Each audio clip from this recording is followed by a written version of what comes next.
Hello everyone and welcome back to another A to Z of videography, and today we are on the letter R, which is all about resolution.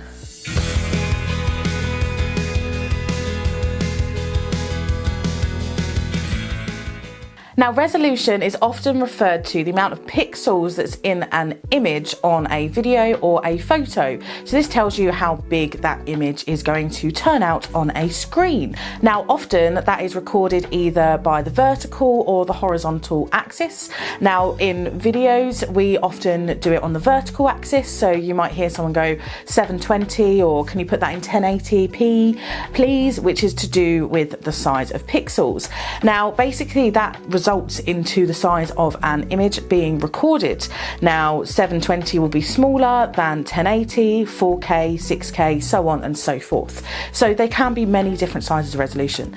These also then refer to HD, high definition, which can then give a good experience to the viewer when watching. However, you can record in 4K, but then end up rendering in 720 in edit. Now, why would someone actually need to do that? Many videographers like myself or filmmakers may film in 4K but crop down the resolution, which then allows them to crop in certain images. So if there's too much headroom, for example, or if they've only got one camera angle, they might want to then chop in to an image, which then makes life a lot easier in the edit, and it gives a lot more freedom when you're cutting. So if I decided, or if the speaker decided to say quite a lot, you might want to cut out the and then just jump in the image so it's nice and smooth still and doesn't look weird that you've just gone and chopped out some imagery. So resolution is great, and it's also important to set the resolution correctly on your camera so that you know whatever you're then going to be viewing the file on at the end, you've then rendered it correctly. So another great reason to actually record in a higher resolution is if your video or film is going to be shown on multimedia platforms. So for example, you might have a vertical video or a square video and then your landscape video, which means if you've got a higher resolution and you frame it correctly, you can actually crop in and around for the different video types.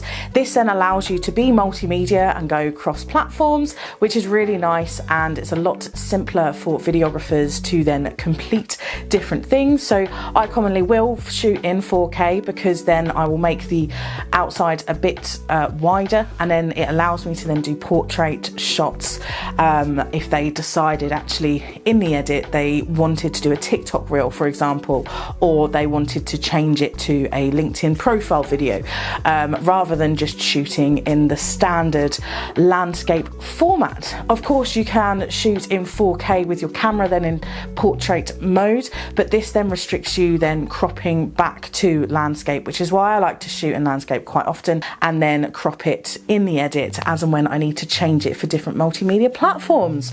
So resolution is really, really important, and you have to think ahead when you choose your resolution of, is it going on Facebook, is it going on YouTube, or are you actually going to be streaming your advert on television? Because if it's on television, you need to export in 4K so it's big enough for the HD screens that viewers might be watching on. Or if you're on Facebook, 720 is absolutely fine. YouTube likes 1080, doesn't really matter if it's 1080 or 4K, it uploads it anyway and will render it down to what it prefers. But also the resolution can then result into a larger size of the file, which then can then come down to memory cards and what you've got. So your camera may or may not have the correct capability of having different resolutions, which is fine, but please remember, the larger your resolution, the larger your file is going to be.